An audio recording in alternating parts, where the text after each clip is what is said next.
Welcome in to 11 Personnel, presented by our good friends at Monticello Bank. I'm Nick Roush, and that's Adam Luckett. Mr. Luckett, how we doing today? Oh, Can't complain.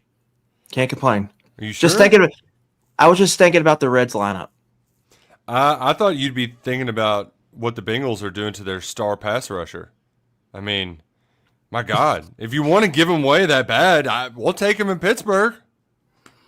Yeah, because you all have all your positions figured out right now. All of them. All the starting line. I am excited for the schedule release, though. I'm excited for that tonight. So you're the guy who gets excited for the schedule release? Yeah, because you can plan like your trips on when you're going to go to these games. Like the Bengals go to Green Bay, and I'm like on my hands and knees, like do not have a conflict with the work schedule. Like let me go on this Lambeau trip. I already told Taylor, my wife, this is my anniversary, my birthday, my Christmas gift, all wrapped in one. I just want to go to Lambeau Field, and I hope I want to go if it's like I'm hoping like November, December, so we can get a cold weather game at Lambeau Field. Knowing your luck, it'll be the Sunday after the Auburn game. You know, like that's yeah. Just. Well, and the thing for me, I get more annoyed by the schedule release that it just isn't all at once. When the SEC does it, yes, you know your opponents, but there isn't just this like slow drip of news that, I mean. We already have seen the Giants' full schedule. We've seen a lot of teams leak their full schedule. Like I get more annoyed by that. That just frustrates me. Here's the international slate, but we're not telling you who the Chargers are going to play in the first game. Why? It's so stupid. It annoys me. But that's the NFL. Yeah, they have to control the environment. I even saw today that there was some scuttlebutt that the NFL might try to do a draft lottery in the future, just to give them another TV event. Which is just ridiculous. Which they don't have anything in March, so that would give them. Well, I guess they have free agency in March, so that doesn't make much sense. But yeah, it's stupid. But we're not here to talk NFL. We're here to talk Kentucky football. Luckett's got his locks for the PGA Championship, and I'll do a little Preakness Stakes preview for the people. But first, I got to tell you about our friends at Monticello Bank. They're not going to try to control anything but the numbers, and they want to get them on your side. It's where people matter. That's why they've been in business for more than 120 years. And right now, they want to make sure that the people are making the most out of their home. You can use your home equity for home projects. So go ahead, check out their HELOC special at any one of their convenient locations. They're all across Kentucky. And you can visit them online at nbcbank.com. Monticello Bank, where people matter, member FDIC, equal housing lender, and proud presenting sponsors of 11 Personnel. It is a little bit dry on the Kentucky football news front. There's some recruiting stuff here and there, but official visits, they're still a few weeks away. The players are currently off. The only person who I know is in Lexington right now was Josh Caddis. He was dancing with the stars in his cowboy hat over the weekend.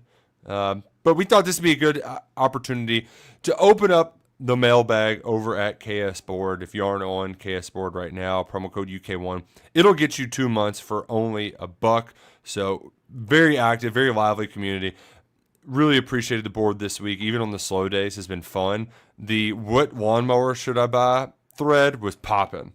I mean, that's what we're here for. That's the good stuff right there. Lawnmower advice. I love it.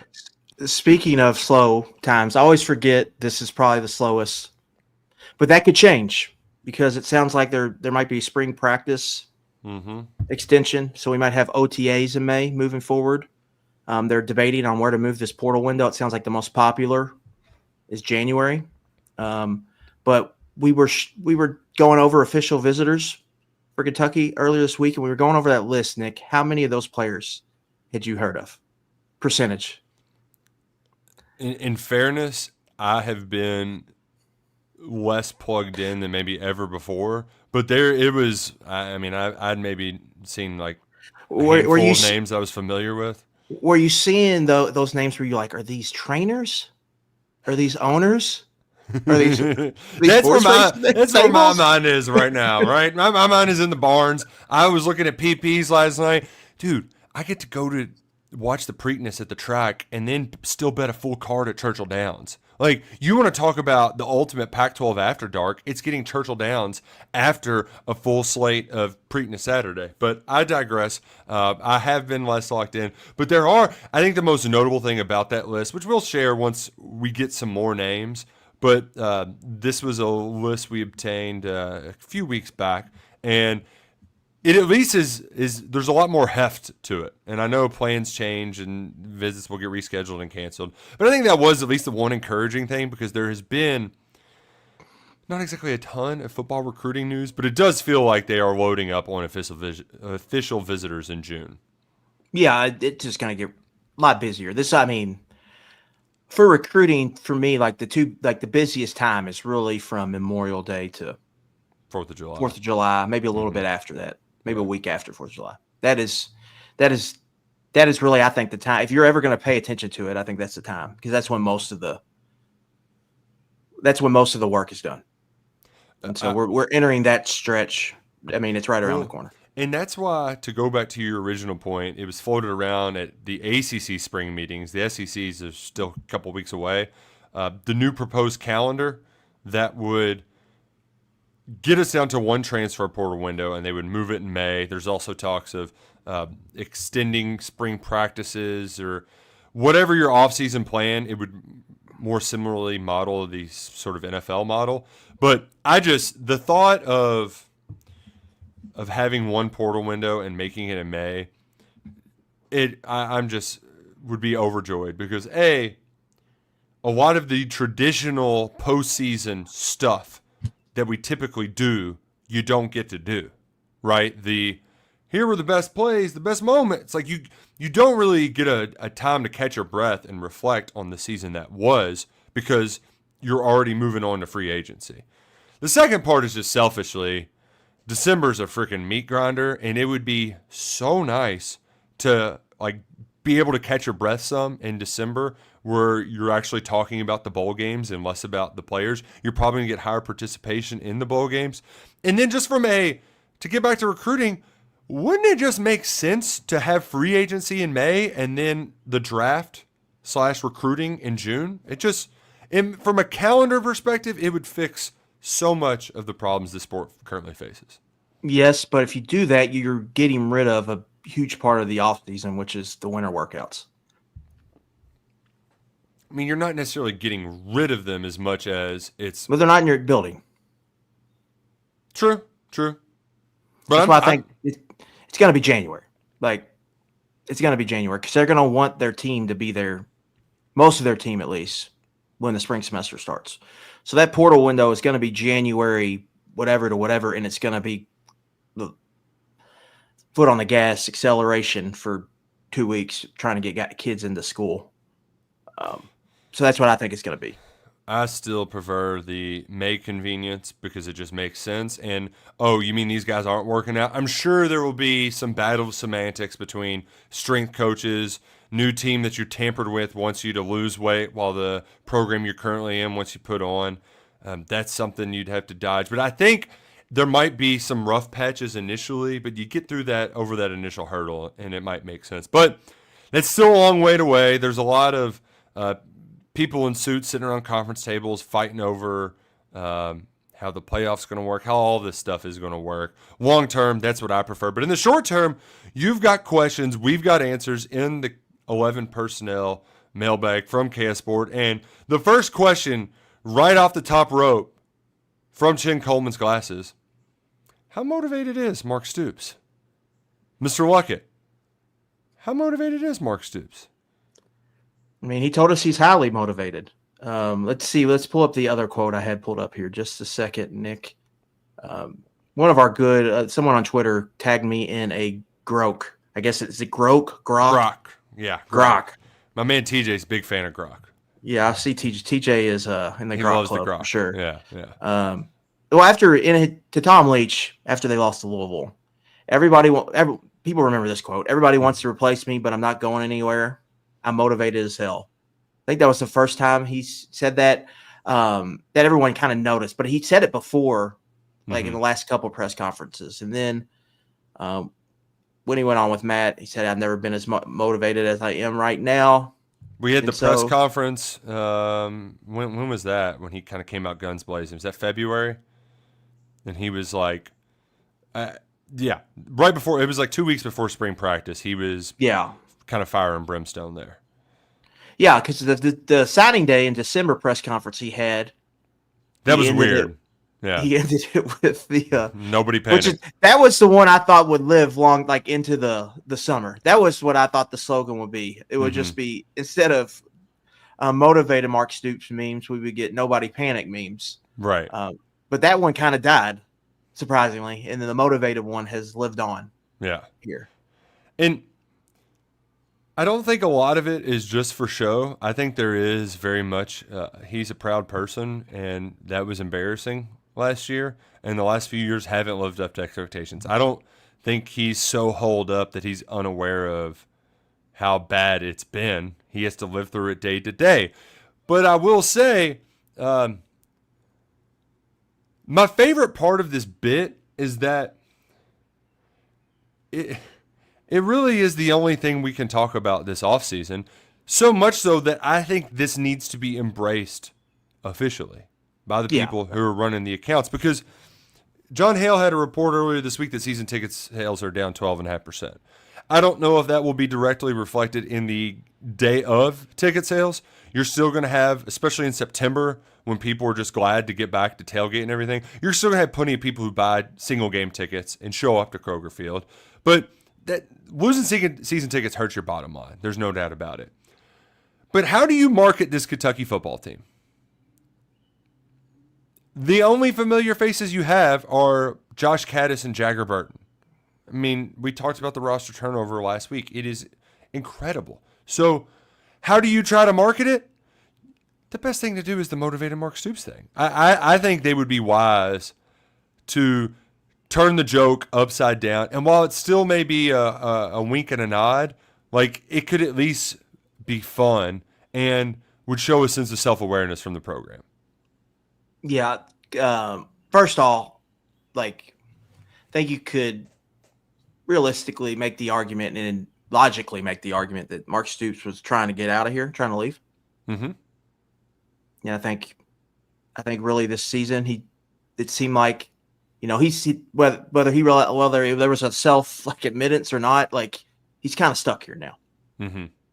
So his career is gonna get remembered over the next, what he does the next year, 2 years, 3 years at Kentucky will kind of be what a lot of people are remembering for. Mm-hmm. And so that would be my answer why he's probably motivated. And we'll see if anything comes to fruition with that. The second thing, like, this is a very online fan base, not a huge chunk of it, but a significant chunk. And they want to be engaged. They will rally around things. Good, bad, indifferent. Even something as silly as this. Yeah. I really think, like, you should use it to your advantage. Like we talked about last week. What's the worst that could happen? It blows up in your face. Yeah. You lose some games, and if you win some games, it could become a new, like, slogan for the program, like something that the fans really enjoy. And it isn't so different than the blue collar thing that they want to sell. It's just that's been sold to us before. This could be something new, kind of a way to get back to where you were before. So I hope they embrace it, and I hope it goes well, because to your original point, Mark Stoops, he's done a lot of good stuff here, and I would like for him to have the opportunity to end on a high note. I like this question from Atwell that seems it's hard for me to answer. Who are the 3 most likely players to be all SEC candidates? David Gusta, Myquise Humphrey Grace, and Joshua Braun would be my 3 answers. Braun was one that came to mind to me, and I know we have our gripe about how they determine all SEC offensive linemen. It's usually 4 tackles and a center. But if you did it by position, he could end up being one of the best guards in the league. He's certainly proven it. He's been all SEC before. He's a name too. Like he's been around a long time. Voters are going to remember his name, and if like Kentucky's offensive line shows improvement, yeah, he he'll get a would be lot the of guy credit they would, for that. Yeah, right. He would be the guy I think people would cherry pick to vote for. I'm with you on Marquise Humphrey-Grace as well, although that is a difficult position to crack into. And the other one I would add is Ryan Nichols, where maybe he doesn't have the JQ Hardaway too. I forgot about. Yeah, I would throw him in there too. Nichols isn't probably going to lead the SEC in interceptions like Maxwell Harrison did, but the stuff that he does as a cover cornerback is very similar to what Max did. And if this pass defense is worth a fart, he's probably going to play a huge role in that. So I would include Ryan Nichols in there. A guy who had a great freshman year that ended with injury, and I think he gets overlooked all too often because of that injury. So I would add Nichols to that bunch. But once again, SEC, they got quite a few talented quarterbacks. Yeah, if you're looking for one area, I think to be real optimistic about this team, I would say the pass defense. Like I think that low key, that was a pretty big strength of the team last year. Like Hugh Freeze almost about messed around and lost that game because he kept passing the ball. Yeah, against Kentucky. Now they had a first round cornerback, so that helps. Hell, he didn't play a lot. If Texas would have kept throwing the ball, they might have gotten some trouble against Kentucky. Yeah. Look, Jeff Brom with the New Orleans Saints starting quarterback didn't even try to throw the ball, really, against Kentucky. Just said we're going to run it 100 times. Part of the reason they did that was because Kentucky's run defense was in shambles there at the end of the year. But the pass defense had something to do with it. Like Kentucky won that Ole Miss game because of their pass defense. They almost won the Georgia game in part because of their pass defense. And a lot of those pieces return, and I think the pass rush is going to be better. I like the potential of Cam Olds, David Gusta, and Marquise Humphrey-Grace, I think, are in their positions are pass rush upgrades. So I think the pass rush can be better. Gerard Smith has got some potential as a pass rusher. So I think the pass rush can be better.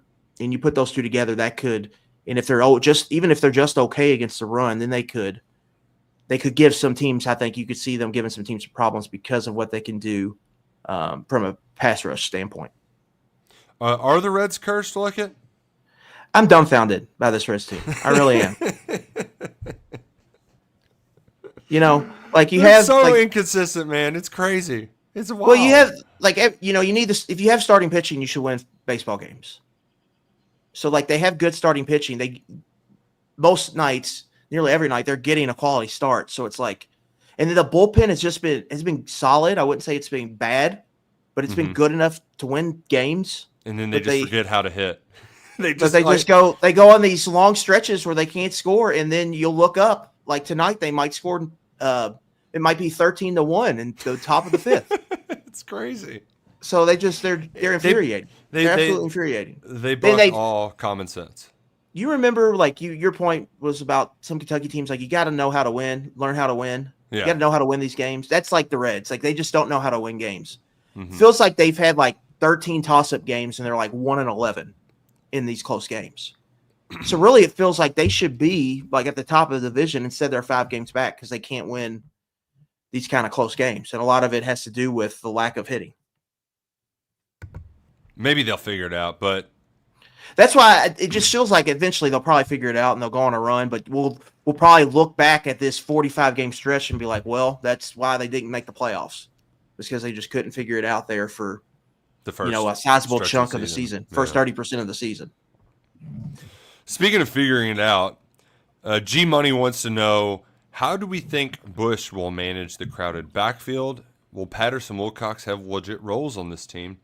I was hoping that Bush Hamden would, for the lack of better term, say something when he was on Tom Leach for about 20 minutes last Friday. It's one of those things when Mark Pope spoke yesterday, and we're going to write 25 posts on it over the next 3 days. Bush Hamden, when asked about every position group on the offense, that should be enough to generate a lot of stuff. But it was just the same old nothing burgers that we heard in spring practice that I was just screw it. Here's the transcript of most of his questions. But it wasn't. it was a big nothing burger, and that was disappointing. It's par for the course. But, like, can you talk about Seth McGowan a little bit? What he's going to bring to the offense? And I know some of it is probably this mindset of selling things short, but even when discussing the running back room, the most revealing thing was just like, you don't really know until they get started, which was almost even more concerning. Like, and I'm not going to lie. Yeah, I think. Yeah. Okay. Before we get into the running back room, I think some of this is like a top-down like order. Like Mark Stoops like comes out at spring practice and it's like, we're not talking about players. We're not making headlines. I don't want to answer questions about players. Because I think you go back even before the 21 season, but definitely before the 2022 and before the 2023 season, they really like tried to market and, prop up players. Devin Leary had all kinds of stuff written on him. Will Levis obviously was a big one. When they got Wandale, it was a huge deal. Roy with others, and they really got propped up because like they became like a media darling really before the 22 and the 23 seasons. And they felt like it didn't work, and they got away from that last year. But you still had like some of the Deion Walker draft stuff. Right. Now they've gotten totally away from it. Now I think you can make the argument that they've gone too far in the other direction. Yeah. This is especially with this fan base, how much basketball has them engaged right now. You do have to kind of market to them. Part of the reason I would argue the season ticket sales are down is because you're not trying to market the program. The other part too, you're a business now, UK Athletics LLC. You're about to add $22 million to your budget. Yeah, I mean, no one really wants to say it, but part of a head coach's job is to sell tickets. You're an SEC football program. Yeah, that's part. No matter if you're at South Florida, Tulsa, Coastal, like part of your job is to get butts and seats, to put a product out there that people will want to watch and will pay money to come watch on fall Saturdays or Tuesdays or Thursdays or Fridays or whenever you play. And so they're just not even trying to do that. So, we'll see if it works. I mean, I kind of like, if you kind of dig into it, why they're doing it, I think you can understand it because it kind of blew up in their face when they did do it. But, this is Kentucky football still, like, especially in this age, you're going to have to scratch and claw to get stuff, right? Like, you've got some money. What money are you bringing in? You're going to have to scratch and claw for some things. And I just don't know if this is the best way to do that. Now, I don't want to get too much like Bush. I think that's how they're all. It's not just Bush talking like that. Yeah. They're all talking like that. Right. Right. And that's why I said it comes from the top down, from Mark Stoops. Like, he kind of said that it was very clear that was kind of a company message. They got the memo. Yeah. And so that's where we're at now. Now, to the running back room, I don't know. I think what I do think I know, Nick, is like short yardage and red zone, Dante Dowdell will get touches. That's why you brought him in and paid him this money. Mm-hmm. He was the best short yardage back in college football last year. They're going to give him the ball. And Kentucky was one of the worst short yardage offenses in power conference football last year. So I know he's going to be involved that way. And I think McGowan's going to get, McGowan would I would bet that he leads them in snaps, assuming that, he stays healthy. But where does Wilcox fit? Great question. Patterson, I don't know, because we were kind of the same kind of thing was sold with him last year, and then he never really pushed for playing time. I think I think three of them are together, and then Patterson's probably after that. But Wilcox, it kind of seems like he might be in the doghouse. So where is he at in all of this? We know when he touches the ball what he can do. So we'll just have to see how it plays out. But one thing I think I know is that Dowdell will be the short yardage guy, and I think McGowan will probably be their lead them in snaps. But that doesn't mean necessarily he leads them in rushing or rushing attempts. Yeah, and the addition of McGowan hurts Patterson from a pass catching standpoint because I think Patterson was their best pass catcher until they got McGowan in. He's got a little bit more big play juice. And when you look at Bush's career, he's kind of always had a true running back one. Now at Boise, he was able to mix in George Halani with Ashton Genty, but that was 2. This one is like it's like a Georgia room almost. Georgia like just rotates backs. They play 3 or 4, keep guys fresh all season. Leading rusher a lot of times is like 700, 800 yards. Yeah, that kind of feels like what Kentucky is going to be, just without 5-star guys. But is it as good as a Georgia room like that? I don't know. It feels like a lot of this year to me, Nick, it's going to come down to like the coaching maximizing situations and personnel and usage and all of that. Mm-hmm.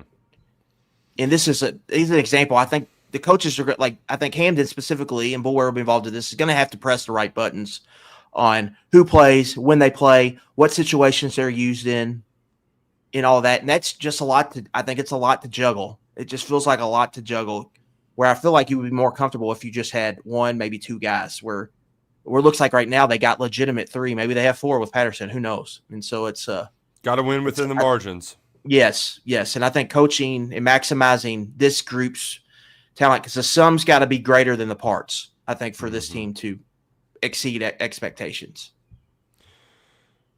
Let's see. Here's a good one that we had on here from PB5. Who has the most catches and yards between Macklin and Law? I think Law is going to be the most targeted pass catcher on this team, just by the nature of his position at slot. And his physicality, his ability to be a willing blocker, I think is going to make it. I think they're going to like him, if that makes sense, right? Like they're going to want to give him a chance to shine. So I think he's going to lead in receptions. It would make sense for Macklin to lead in yards, but that's where I'm at.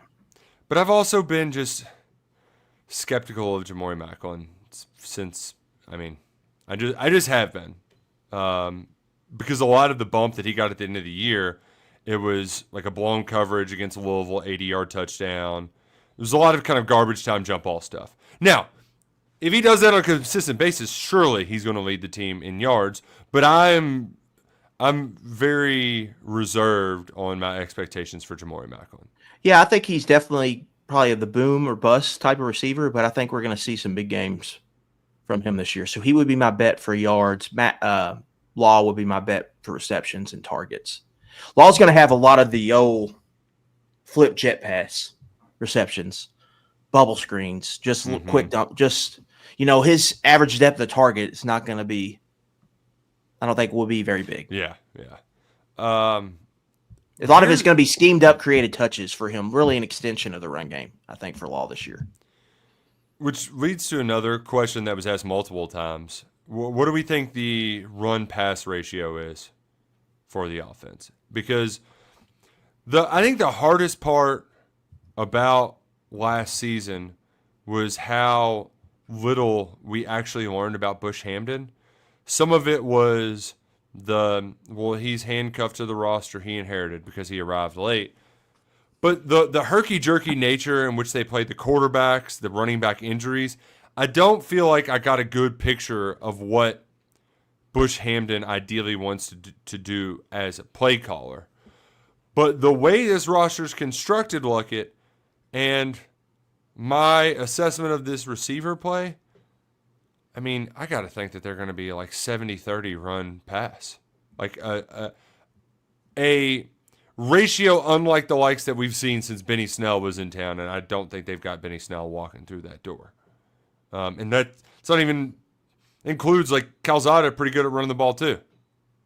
He's gonna have his fair share of yards as well. So whereabouts are you thinking for the run pass ratio, Mr. Luckett?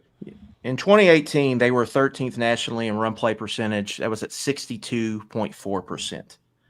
Last year, they were at 56.1%, which was 39th nationally. I think the answer is somewhere in the middle. I would say right at 59, 60%.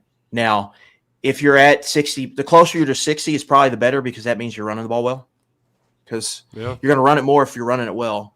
If you're running it, if you're more closer to 56, 57, it probably means not necessarily good things because you're having to pass it more.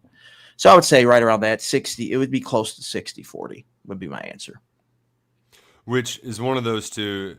You usually go to the whole numbers, but to your point, like if the highest run percentage is a triple option team, like. Well, I would even argue if they're over 60% run percentage, the season win total goes over. Okay. Might by like 2 games. If they're over 60% run play percentage, Nick, I think me and you are in Birmingham having beers. Yeah. Hell yeah. Love Birmingham beers. If they're under 60% run, so like that kind of goes against what people I think really want. Like people I think are disgusted with the run first mentality. But it's their really, best way to success. But it's really not. It's more like stylistically, because some of the more what I think people would call exciting offenses kind of have similar splits. They're just doing it differently. Where Kentucky's more. What the problem really is not people don't have a problem with you running it 60% of the times. They have a problem with how you go about slow and how you run the football. I think like Lane Kiffin runs it a ton, but people don't think of Lane Kiffin as a guy who hands the ball off a ton.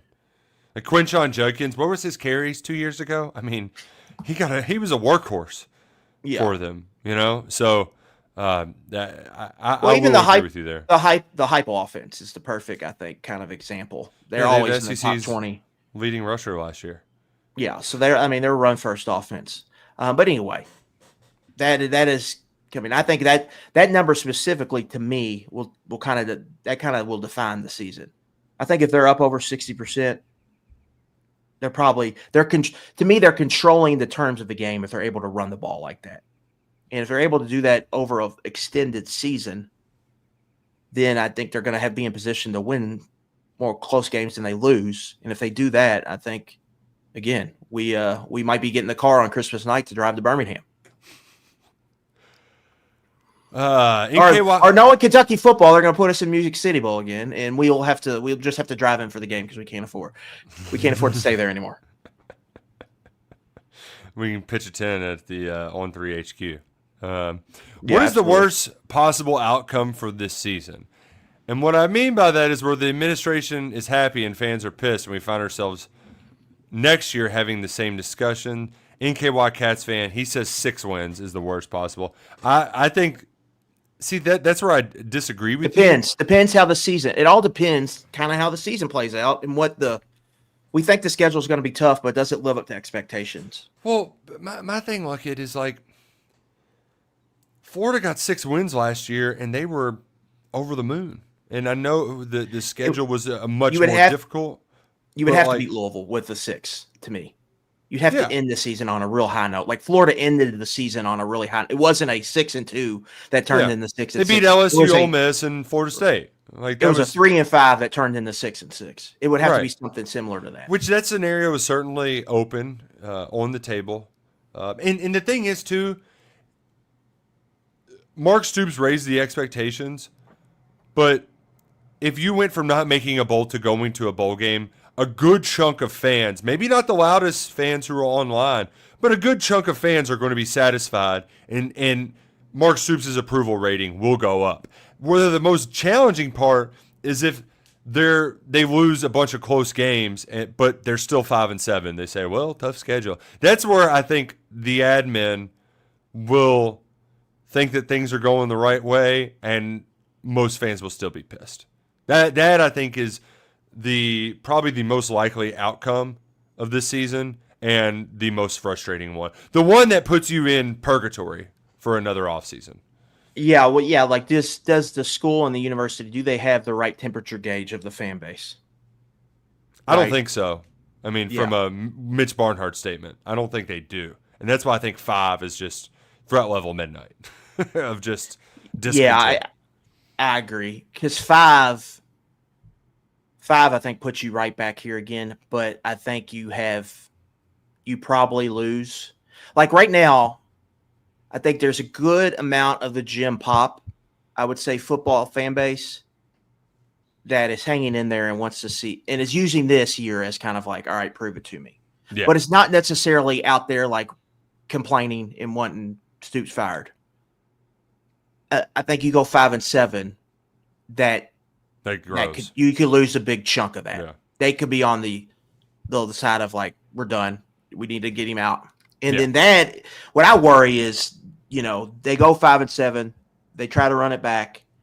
And then like, that's when you could see like the Joker level of apathy really set in with the program in 26. Yeah. And then Now- the talent now, but- acquisition becomes more difficult. But 5-7s are different. Like what happens, like say they get off to just this awful start, right? Mm-hmm. But after one of the bye weeks, they turn to Cutter Boley, and then the last month of the season, he looks like something. They You've win got 4 these games in a row. Yeah. or go have a hot streak down the stretch and say you beat Louisville, you crush Vanderbilt, whatever. You lose a heartbreaker to DJ Lagway at Florida, but like it's a high flying affair. Yeah. Right. And then like you got like Harley Gilmore, David Washington, Jason Patterson kind of become the offense, right? Mm-hmm. Down the stretch when you kind of go young. And then that is, I think they could sell that in move forward. So a lot of it depends. The one I don't think they can really come back from is like a 4-8 or worse. If it's a 4-8 or worse, Yeah. it's just hard to see how you even package it. It's just, but do they have a choice with how big the buyout is? Like 4-8 or worse. I think they will have to really sit down and try to figure out a way to get out of it. Like, I don't know if it's possible, but I would imagine they'll try really hard to attempt to get out of it if he goes 4-8 or worse. I think right now 5-7 or better. The plan is to just run it back in 26. And again, there's a bunch of coaches on the last year of their deal. A lot of assistant coaches.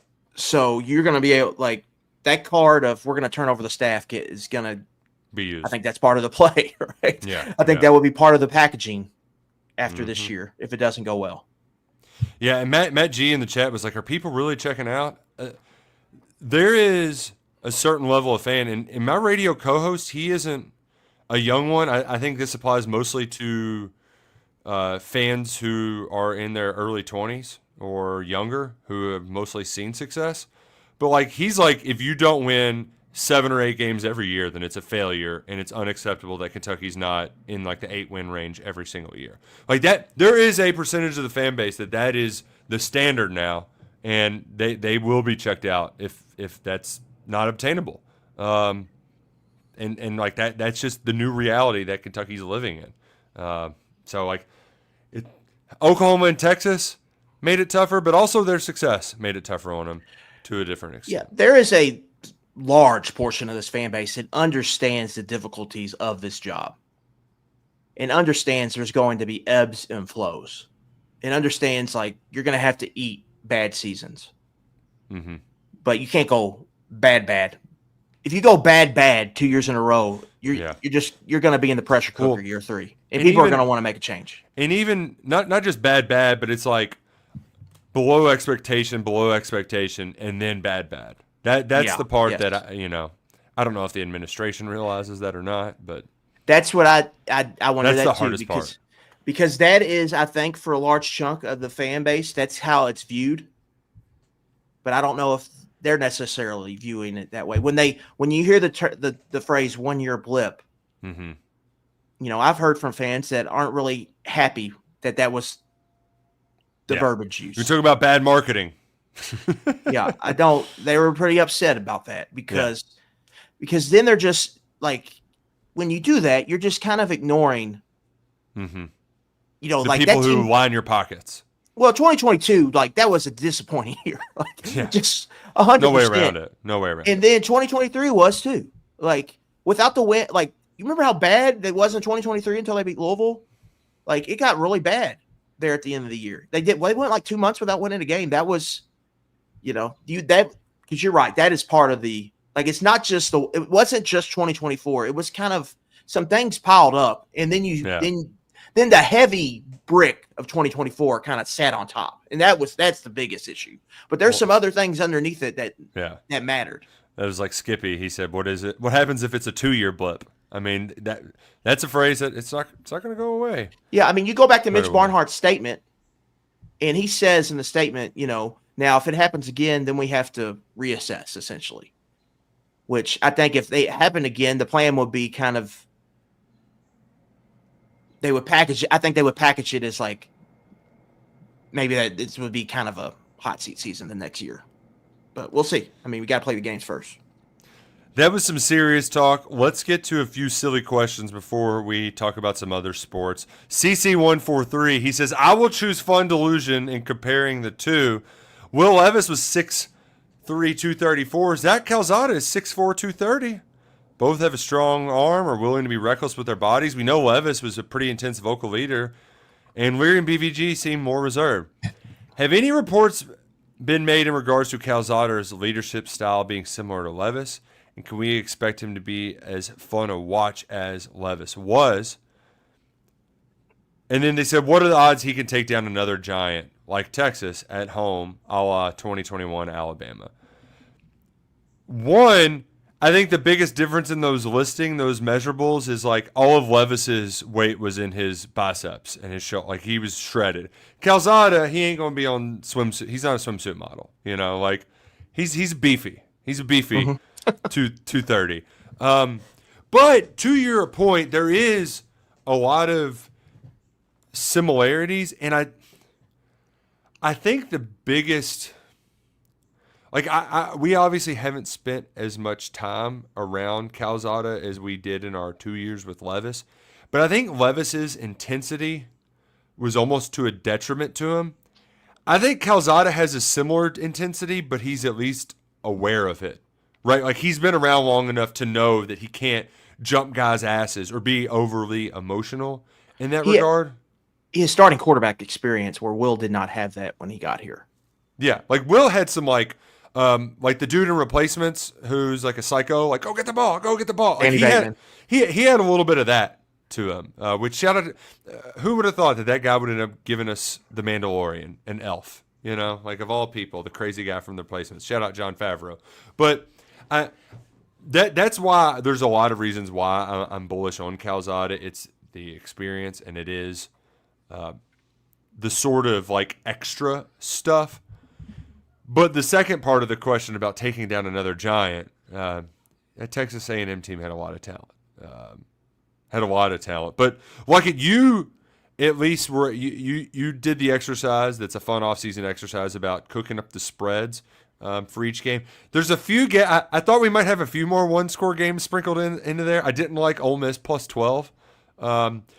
And I think Tennessee was a larger number than I anticipated. Yeah, that it'll come down because those numbers were when Nico was still on the roster. So I think that Connolly's new one, and I'll probably write a new post on that when it comes out. So some of these will come down. There's a scenario where he beats Tennessee and Louisville and is revered among the fan base, where he has some hero ball stuff. And so while this is sort of a fun delusional sort of comparison, as CC143 put it, like I do see more similarities than between those two than I do with any of the other recent transfer quarterbacks. Even going back to Terry Wilson, who was another kind of reserved individual. Yeah. Outside of Devin Leary, Calzada is the highest floor first-year starting quarterback of the Stoops era. Yeah, and I think Leary hung around his floor all year. That was kind of the issue, right? Because he was just right and on that baseline. We can talk about Leary till the cows come home, but they threw the ball for Kentucky. They were extremely pass heavy that year. He led the SEC in touchdown passes, which is not everything, but had a low completion percentage. And they needed him to be a star. He just wasn't a star. But if you would have put him maybe in more of an offense with more balance, probably looks better. I think the plan with Calzada is to probably not ask him to be a star, but just to hit a couple doubles a game in the passing game. If everything goes to plan, that's what I would believe. It's kind of their blueprint entering the year. And again, if you pulled his numbers from 2021 A&M, I think he was 58% completion, 17 touchdowns, 10 interceptions in 10 games.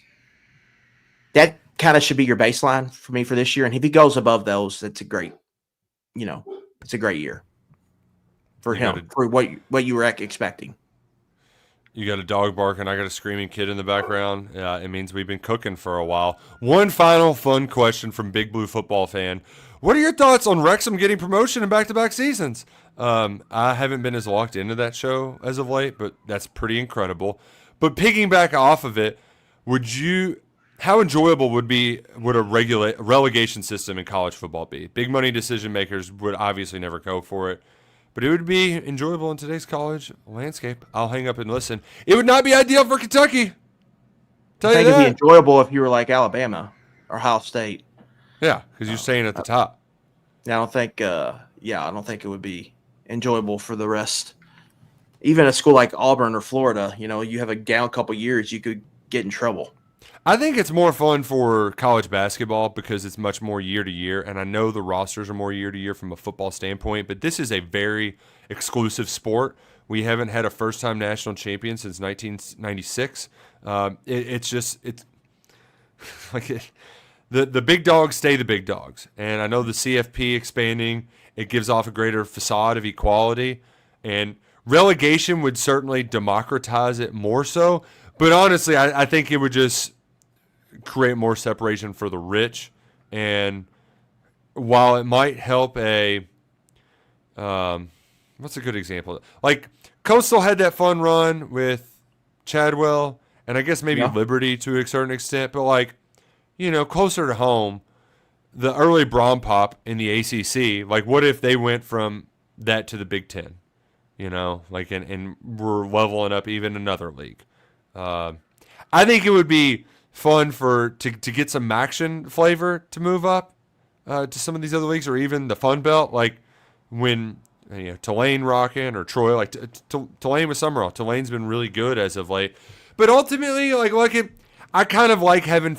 Honestly, I just would like the old conferences to go back to the way they were. That would be my relegation, is just having regional conferences where they had more of an identity, right? Like I kind of know what I'm getting. That's what's fun about Maction, is we kind of know what we're going to get when the kind of play we're going to get.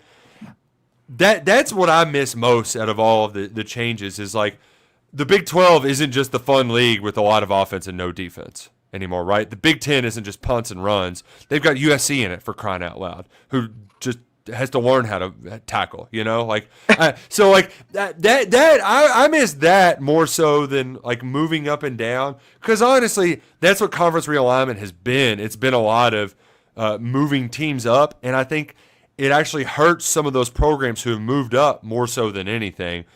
See Cincinnati, see X, Y, and Z. I think that's kind of the point. You join a tougher league. I don't know, man. Last year was the most fun I've had watching the sport as a whole in a while. Now, maybe it was the expanded playoff, maybe it was new, but watching USC play at Minnesota, I got a kick out of that. I'm not gonna lie, I thought that was pretty cool. And watching, Kentucky getting to go to Texas, I thought was pretty cool, right? Tennessee going to Oklahoma, I thought was cool. It was cool, but it made it harder to gamble on, though, Luckett. I feel like I know what I'm getting when Iowa is playing Minnesota. I don't know what to get out of USC coming to the Big Ten. The gambling bottom line was hurting.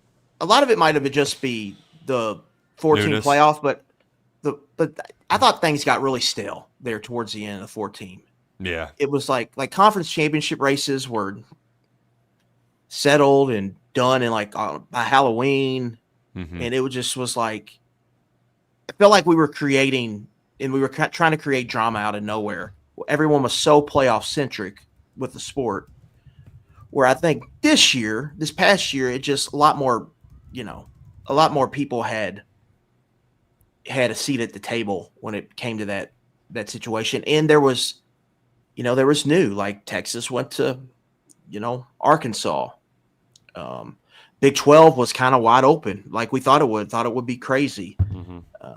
The ACC stunk like we thought it would, but SMU was kind of like, they came out of kind of nowhere and had this great year. And then, Big 10 SEC was kind of fun, I thought, to see kind of the new blood and the new kind of scheduling format where you're playing different teams and what that. So I enjoyed it. I might be in the minority there, but I enjoyed it. I really enjoy wearing my swag from Rowback. I've got it on right now. See the little, where's the little dog? Oh, little dog. He's right over there. RHOBACK.com is where you can get the best gear, whether it's polos, just a regular shirt like this, hats, shorts, joggers, whatever it may be. They've got the best looking, most comfortable gear out there. Make sure before you hit the links this summer, you're rocking your Rowback. And when you make your first purchase and use promo code KSR, you're going to get 20% off. That's right, 20% off with promo code KSR at rowback.com, RHOBACK.com. Get you some Rowback. Hit the links. We're going to hit the links and talk a little golf because Luckett has his locks for this weekend's PGA Championship at Quail Hollow outside of Charlotte. I'm a little envious of my brother, who he's going to be taking his talents to the PGA this weekend and watch a couple days of golf. Luckett, before you share your locks, I would just like to say that I'm very much enjoying all the people who are crapping on Quail Hollow. You had the Hunter Mahan comment that it's like a Kardashian. It looks good, but it doesn't have a soul or a character to it. Justin Thomas was just like, yeah, pretty much every hole you just get the driver out. You don't really have to think a whole lot. You just got to hit it far. So I've loved all the dumping they've had on the course. But at the same time, the thing that I like about the PGA is that it is a low-scoring affair that usually creates a pretty awesome Sunday leaderboard, which we had last year at Valhalla. Yeah. I mean, this is American golf kind of tournament. It's grab the big stick, hit it as far as you can, hit it as straight as you can. If you do that consistently, you're going to have a chance to win. And so this is a perfect example. And the thing with Quail Hollow is usually these courses, Nick, are not places these players play all the time. Like Quail Hollow's a yearly stop on the PGA Tour calendar. So it's a tournament these guys play all the time. And it's a behemoth, over 7,600 yards. They've got 3 par 4s at over 500 yards. The Green Mile is kind of what you'll hear that a lot on TV, and that's the final 3 holes. It's a 506-yard par 4. It's a 223-yard par 3, and it's a 494-yard par 4, and it's got bunkers and water on all these holes. So it's really important that you hit it straight there. There will be some separation at this course. And for me, like, it's all about driving distance, but also strokes gained approach is really important. Who can hit it closest to the hole on their second shot is going to have the best chance for birdie putts. I'd almost bet that we're probably headed for a Rory kind of Scotty showdown here. Rory has won this tournament 4 times, not PGA. This is only the second time the PGA has been here, a PGA Championship, but he's won this, whatever it's called, the Quail Hollow tournament. The Truist or something like that? It's called Truist now. It used to be Wells Fargo. Wells Fargo's Championship. Now it's the Truist. Another one of those banks getting in there. And so I wouldn't be surprised, but the odds aren't good enough for Rory or Scotty. And so to me, I like Justin Thomas here. He's my win bet. 20-1. You can get Justin Thomas. He's won the PGA Championship twice. He's top 5 in strokes gained approach. He's number 51 in driving distance. He's got 6 top 10 finishes and 11 starts this year. We all know he can win this. He's got 2 Wanamaker trophies. I like him here. Xander Schauffele, top 10 plus 175. He's got 5 consecutive top 10 finishes in majors. He's in the top 10 in strokes gained approach and the top 50 in driving distance. He's also a recent winner at Quail Hollow, so I like him here. I got a few wild cards. JJ Spawn is the one I went with in the column. Again, good driver, top 10 strokes gained approach. He's having a career year with 3 top 10 finishes and 2 runner-up finishes this season. He's going to have a top 20 in a major championship here soon. So JJ Spawn is a guy I like. And some other big hitters I like that I threw on the board. Gary Woodland stands out. Eric Van Rooyen, Taylor Pendrith, all these guys you can get between, like just top 20, you can get between plus 350 and 5-1. I believe Van Rooyen's going off at over 5-1. And so those are all guys I like. Again, they all sit inside the top 50 in both metrics, both driving distance and strokes gained approach. And so this tournament, yeah, I think a lot of like the golf people that watch golf every week are kind of going to crap on it. Mm-hmm. But the one good thing that you mentioned, these tournaments, typically they give us a good Sunday leaderboard, and you have guys chasing here. And Jordan Spieth is also a guy I like this year because he's hitting the ball better off the tee. So this might be a chance for him to contend. To your point about Spieth, I found it remarkable that we just watched Rory McIlroy wrap up a career Grand Slam at the Masters, and yet he has a chance to do this weekend. I didn't know that. I had no idea until I saw like a clip from Golf Channel on Twitter or something like that. You would think that would be a much more talked about storyline. And I know Rory was obviously playing lights out going into the Masters, so it's a little bit different. Spieth isn't quite at that level, but it's still just like this feels like this should be talked about a little bit more. It would be pretty crazy if we had back-to-back Grand Slam winners and back-to-back majors. That would just be nuts, especially because Spieth, he started his career so hot. He has not won a major championship since 2015. It has been 9 years. He got second in the PGA that year, did not win it. But he's only 31 years old.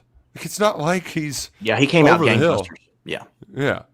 So I'm personally kind of rooting for Jordan Spieth just because that would be pretty crazy if we got to see that in back-to-back majors. Yeah, he won the British Open in 2017, so he's been searching for the career slam ever since then. So not as long as Rory, but it's getting close. The thing with Rory was he was so close. Yeah. For a major, not necessarily Masters, but for a major. Like the U.S. Open when it was out in L.A., the one that Wyndham Clark won, he didn't have all he needed was one birdie on Sunday, and he would have won the tournament. Couldn't get it. And then last year, he had what was many people considered a choke at the U.S. Open at Oakmont. Bryson wins it, and then he was just on fire heading into the Masters. Won the Players, won I believe one or two more tournaments. Was clearly the best player in the world at this point. Where Spieth is a little different. He's not that. Was it the Open that he lost to the mustache guy from Australia, Cam Smith? Yeah, that one too. I forgot about that one. Yeah, that one had the weird delay or the weather delay. Right, I think.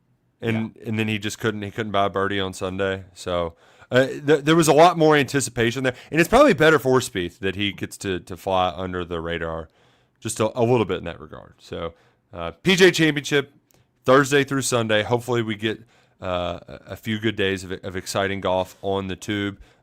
If you're not so excited, if you're a little bummed out at work, there's just need to add a little extra pep to your step, something that drives you. Consider seeking out a franchise opportunity with Andy Luckett at myperfectfranchise.net. Whether it's completely changing your career path or just diversifying your income portfolio, Andy is a franchise consultant and a franchise owner who helps people find franchises that fit their skill sets, passions, and financial requirements. His services are 100% free, and he's here to help you. If you have any questions about business ownership, just head on over to myperfectfranchise.net to learn more. You can also call or text Andy at 404-973-9901. I get to talk a little horse racing, and I'm just so happy that our friend Mr. Peak, he's created the CG below. And can you answer the question to the CG below? Can Sovereignty win the Preakness? Can you answer that for me? He's not running. No, he's not running in it. Is journalism running? Journalism is running in the Preakness. He is the 8-5. What are those favorite. Odds? Yeah, 8-5 morning line. It'll probably get somewhere down to 3-1. I hope he's not 5-2. Actually, 3-1 would be worse than 8-5. Well, that's the bet then, isn't it? Like, he's the best horse. Why wouldn't I bet journalism? Exactly. I noticed there was somebody who was joking on social media.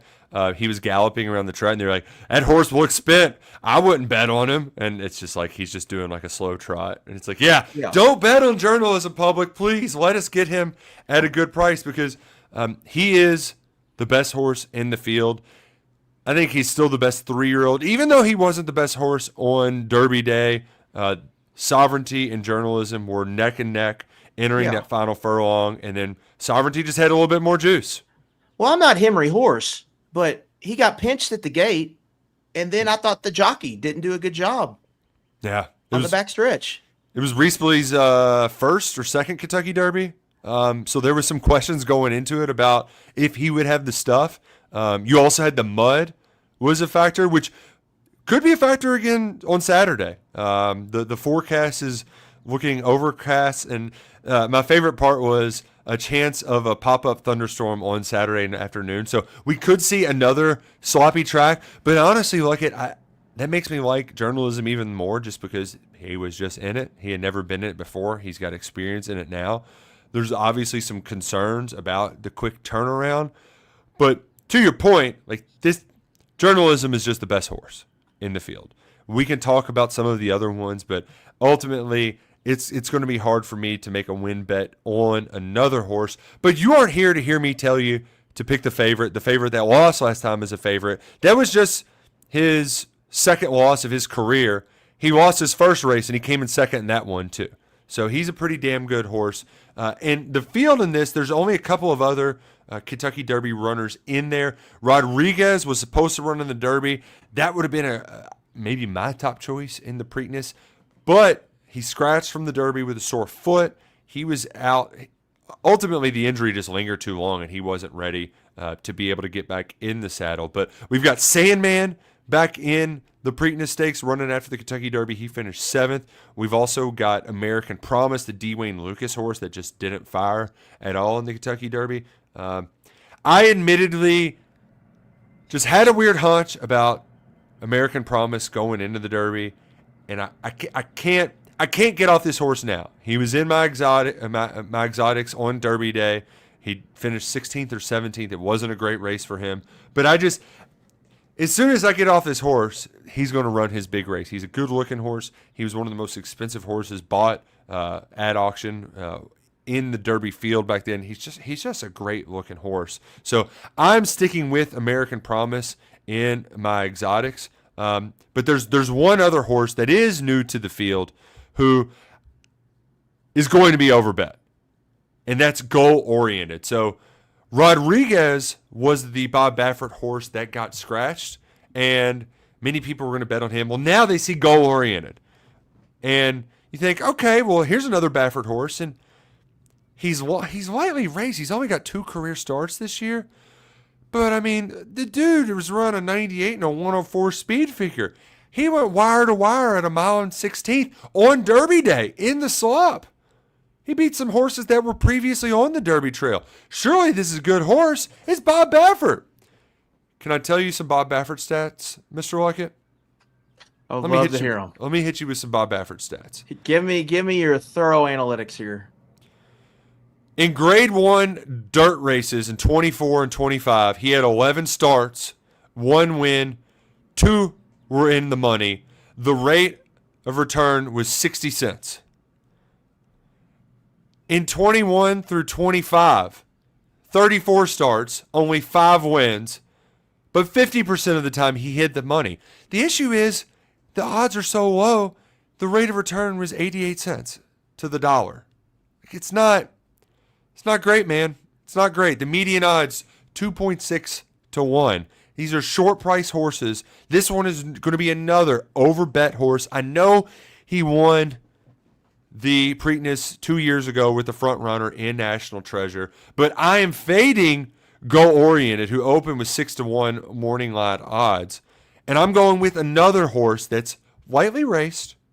It's going to have much, much better odds. Gosker, old Gosker the Grouch.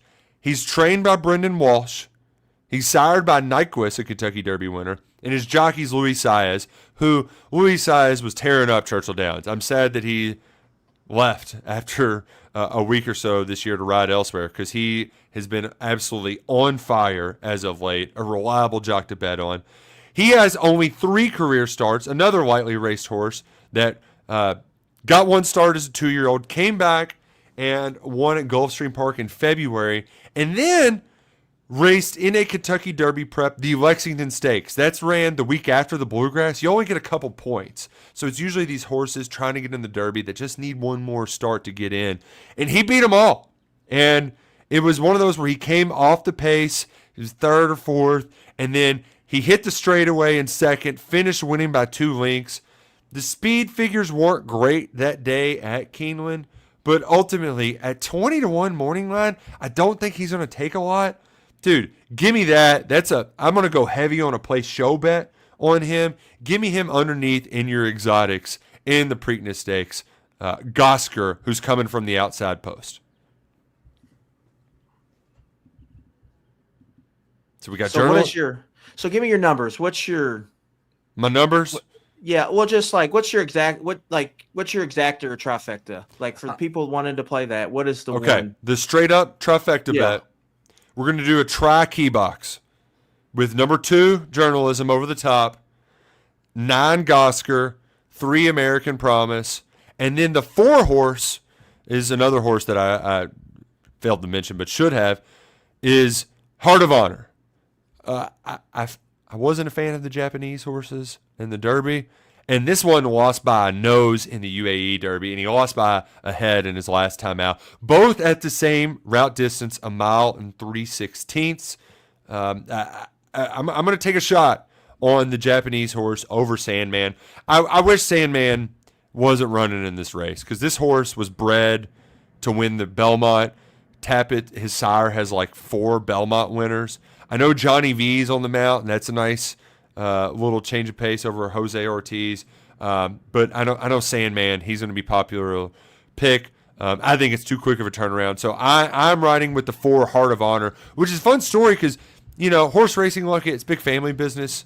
You've got a lot of father-sons or brothers in it together. This is a father-daughter. The father, Safi Osborne, is the trainer, and his daughter, Jamie Osborne's the trainer, and Safi Osborne is the jockey. So I'm looking forward to that. Looking forward to for the family connection there. I also got a couple horses to keep an eye on the undercard. Here's one thing about the undercard, Luckett. We talk about the schedule messing up the actual Triple Crown races. It also makes the undercard kind of stink, low-key, because a lot of horses are pointed to the big undercard races on Derby, and then they take a month off for the Belmont. So the undercard isn't as good. The late pick 5 has 3 turf races, which is rare. But one of the races, race 10, the 6 horse, great connections. Brad Cox into mischief. It ran big at Keeneland. I like that in race 10. But there's another one here in race 12.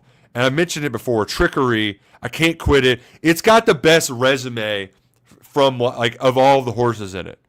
It's got the best resume, but it hasn't fired this year, and it's 1 or 2. It's the second start since the layoff. So I'm going to be playing Trickery, the 13 horse. It's the favorite, but it won big for me last time out, last year on Derby Day.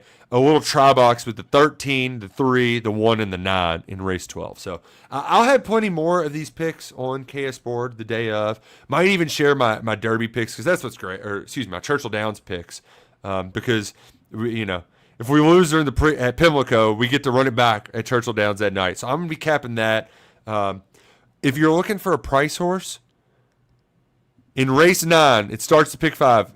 The number 8, Mattingly. That's my wife's maiden name. I got to bet it.